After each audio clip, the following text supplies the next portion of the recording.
Steph Curry is the greatest shooter God has ever created. Again, here's Curry for the record. It's good! Dort, a great defender at three. Curry sidestep, Curry drive, Curry flip, Curry good! With 2 again! You have a little fear, and not from like you're scared of a guy, but just not knowing what he's gonna do. When he get out his car, you better guard him. Steph is most dangerous when he doesn't have the ball. Delly almost died guarding Steph Curry. When NBA greats see Stephen Curry and say he's different, it's not about draining threes from another zip code or dribbling defenders out of their shoes. There's something else, something almost supernatural about it. While most guys his age are slowing down, Steph is speeding up, flipping the script on Father Time. So, what's his secret? Let's hear it straight from the legends themselves. And who better to kick off our list at number 15 than someone who went toe-to-toe with Steph in the biggest moments, LeBron James. When you think about intense NBA rivalries, LeBron and Steph are right up there. So when LeBron was asked on HBO's The Shop who'd he want to team up with, he didn't hesitate.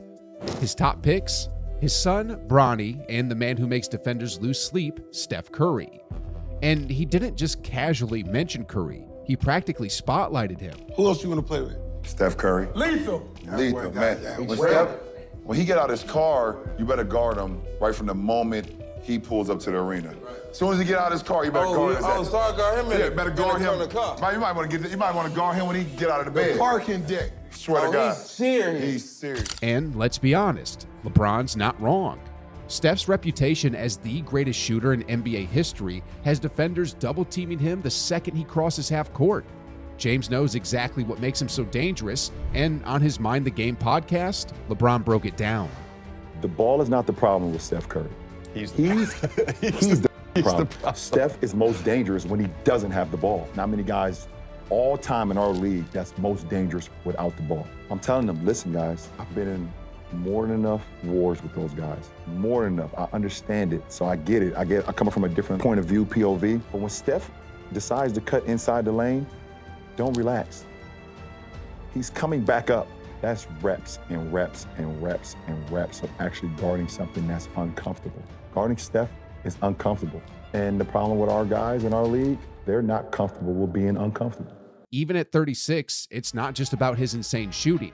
It's his ability to disrupt the entire game, making everyone around him better. At number 14, we have Derek White. Now, if you watched the finals against the Celtics, you saw Steph Curry put on a masterclass in how to break down even the toughest defenses.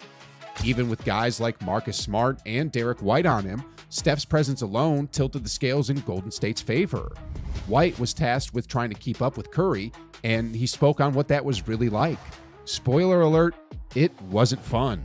I mean, it's just 48 minutes of where is Steph? Like, you got to know where he is at all times and just trying to find him on the court, make his life difficult. And so it's just that mental strain of where is he on the court? I mean, obviously, the way their offense is and the way he impacts the offense, like, he has so much gravity that it kind of opens up other things for everybody else, too. So find Steph. Is he coming off a screen? Does he have the ball? Does he not have the ball?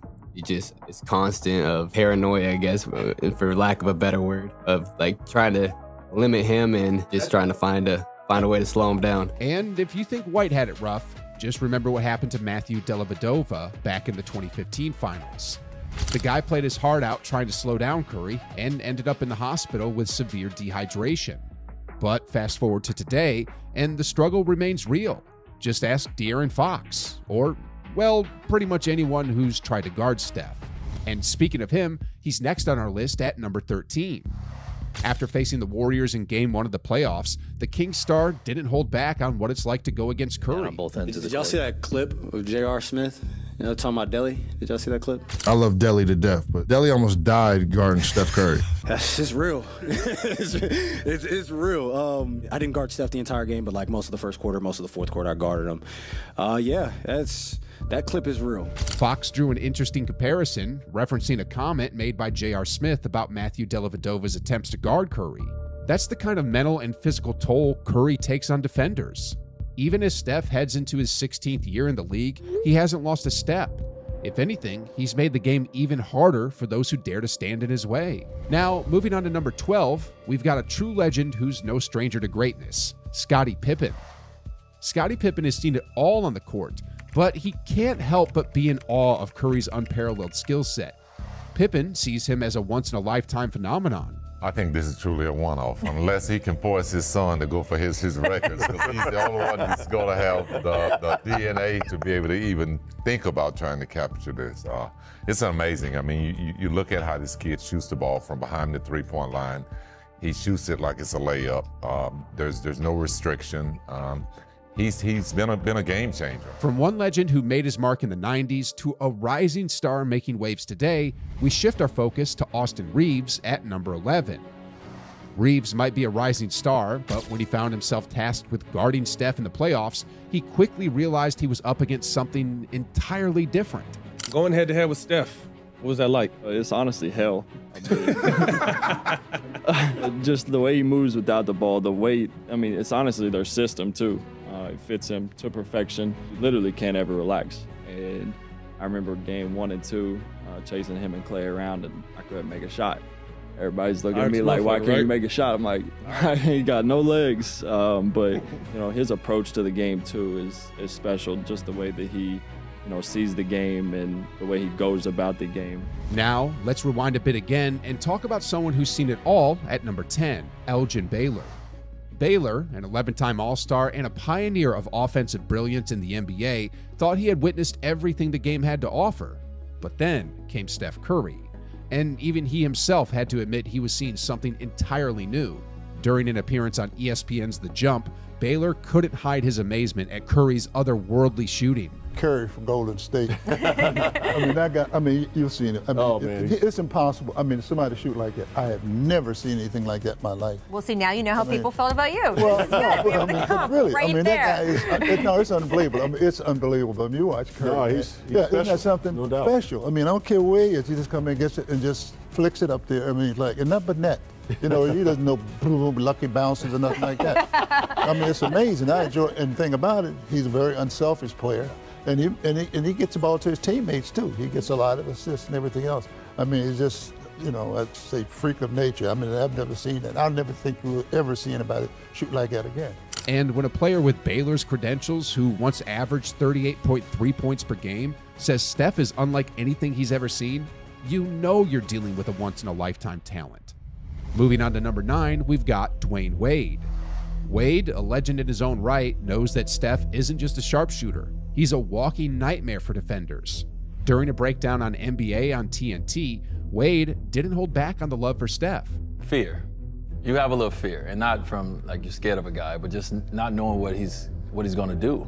When a guy is coming up, and obviously he has an amazing handle, but when a guy can shoot from anywhere on the floor, when he shoots from going left and he shoots going right, and then when he gives the ball up, he's even more deadly with his cuts, with his screening, with his ability to come off screens. He's just impossible to guard. So when I watch this guy, I watch him shoot shots, Candace, that I'm like, no, that's not a good shot. And it's like, but for Steph, that is a perfect shot. And so what I love about Steph is obviously all the highlights we see for him coming down, shooting these 50-footers. But what I love about him is his ability to give the ball up, the ability to play off the ball, his ability to pass the ball with both hands, and also his ability to go in there and, like we talked about, he's a great finisher. People don't give him credit because we see the half-court shots that he made, but he's a great finisher with both hands. He takes contact well. So, this guy's phenomenal. Sliding into number 8, we've got Pascal Siakam, a man who's felt the full force of the Curry effect. Siakam had the unenviable task of trying to contain Curry during the 2019 NBA Finals. And if you think that was a simple job, think again. Siakam recently spilled the beans on the Old Man and the 3 podcast about what it's really like to go head-to-head with Steph. And I think for us, it was like, oh, okay, like some of those guys going down. It was like, now it's like, yo, we just got to triple team Curry. And then at the end of the day, not saying the other guys are not good, but I just don't want Curry to get 50. That's it. You know what I mean? And the rest, we can fight. We're gonna scrap, pass the ball to somebody. We running out there. We, challenging. But I think for us, we thought we had a chance. When an elite defender like Siakam says they had to triple team one guy, you know you're dealing with something special. Coming in at number 7, we have one of the greatest to ever do it, the late, great Kobe Bryant. Kobe wasn't just a fan of Steph. He recognized the unique danger that Curry brings to the court. In an interview, Kobe talked about the one thing that makes Steph truly lethal, his calmness. What do you think of when you watch Steph Curry? I see a calmness about him, and I think it's something that a lot of players don't understand. I think the fans, it's very hard for the fans to really understand what I'm saying, because most players don't get it. But there's a serious calmness about him, which is extremely deadly, because he's not up, he's not down, he's not contemplating what just happened before or worrying about what's to come next. He's just there. And when a player has the skills and has trained himself to have the skills to be able to juke, shoot, dribble, left, right, etc., and then you mix that with this calmness and poise, then you have a serious, serious problem on your hands. Kobe's insight is spot on. Curry's calm under pressure is what elevates him from great to legendary. Even when the defense is throwing everything at him, Steph's focus never wavers. He just keeps breaking records and showing the world why he's the greatest shooter of all time. Now we're diving into the heart of the list, and at number 6, we've got none other than Kevin Durant. Fresh off a thrilling Warriors win against the Suns, KD couldn't help but sing Curry's praises. To Durant, Curry isn't just one of the all-time greats. He's the best ever at his position and easily one of the top 5 players in NBA history.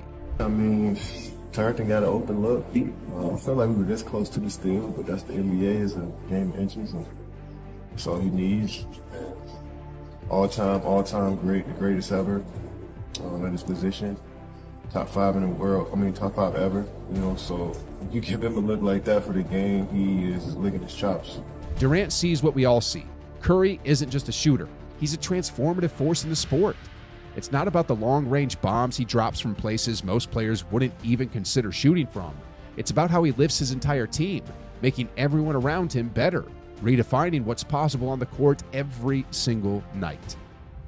Coming in at number 5, we have the always candid Gilbert Arenas. Gil, never one to shy away from speaking his mind, recently shared his thoughts on the toughest players to guard. When asked to compare Steph Curry with another legend, Allen Iverson, Arenas didn't pull any punches. Who's harder to guard, Allen Iverson or Steph? I've guarded AI. I don't want to guard Steph. Running around all Because the damn time. because with AI, he had the ball, but if he gave it up, right? If he gave it up, yeah. If when he gave it up, you're like, whoosh, thank you, Lord Jesus. Steph, there's ever no rest, right? He passed it, he's gone. Like you really, it's like guarding AI and Rip Hamilton at the same time, right? And that's you ain't trying to do that. So I personally don't want to do that. That's a nightmare. Like his rookie year, he did give me 20-something. Arenas captures what so many defenders have felt. Guarding Steph Curry isn't just a physical challenge. It's a mental and emotional one too. Even seasoned vets like Arenas would rather take their chances with anyone else. And that says it all. And at number 4, we've got Mel Bridges. When it comes to elite defenders, Mel Bridges has seen it all. But even he knows that dealing with Curry is a whole different ballgame. In a recent interview, Bridges laid out just how chaotic it is to try and stay with Curry. Guarding that man, it's just like, that's like a 24 shot clock. Totally. Like you just got to be at all times, be prepared, because once you get off the ball, it makes him even more lethal. And you kind of like, whew, and you just like look at the post he was about to happen, and you just look back to wherever he just came from. And he's supposed to be in a corner. He's supposed to be. But then you like look, and his ass is like kind of in the slot in the wing. You're like, how the hell? And then like the ball's like getting skipped. You're just praying they'll go in, because you look over at the bench and the coach is just staring at you like, bro. I'm like totally. Like, damn, my fault. Bridges described it perfectly. Next up at number 3, we have Grant Williams, who knows exactly what Bridges is talking about. Williams has earned a reputation for his defensive chops, but even he admits that Curry is a challenge that leaves you mentally and physically drained. On the Title League podcast, Williams didn't hold back on what makes Curry such a nightmare. But Steph Curry is the most impactful player on a team in the league. Because the gravity. Bro, the gravity you have to guard him insane. as well on the ball as you do off. Like once he gets off the ball, you're probably more scared of him off the ball than you are on. Curry's energy on the court is like trying to contain a wildfire with a garden hose. His movement without the ball, his ability to find space where none should exist, and his habit of hitting shots that should be impossible make him a puzzle that no one has fully solved. And speaking of impossible tasks, no one knows it better than the man who's next on our list, Paul George, at number 2. PG-13 once thought he had the perfect game plan to stop Curry. Before facing off against the Warriors, George was convinced he had cracked the code to shut down the chef. But after Curry dropped a casual 50 points on him, PG-13 was left scratching his head. George recounted his failed strategy with a mix of disbelief and respect, stating, One dribble. I ain't do none of that. And so Pete said something like, I'm just going to have my hand up. I forgot what you said, but I'm like. I said, I'm going to force him in the layups. Run him off the three. He's going to have to beat me every time. No threes. It went out there. Yeah, 50 on you. I was laughing the whole time watching. What'd you say, Pete? Wacko? Bro, I couldn't stop none of it. I couldn't stop none of it. The key problem, space, as George put it. If any little space that he got is going up, and it's a bucket. It's like, yeah, it's a bucket, and it's so quick. You can't give him no air. You can't give him no air. No air. Like, that's why I told you, bro. I'm going to smother him. When we play, I'm going to smother him. I'm running him off the line. It's my matchup tonight. Like, I got this. Give me the love for trying. I tried. And who better to close out this list than the man who's been right beside Steph through it all, Klay Thompson. Up until he joined the Mavs, Klay wasn't just Curry's teammate.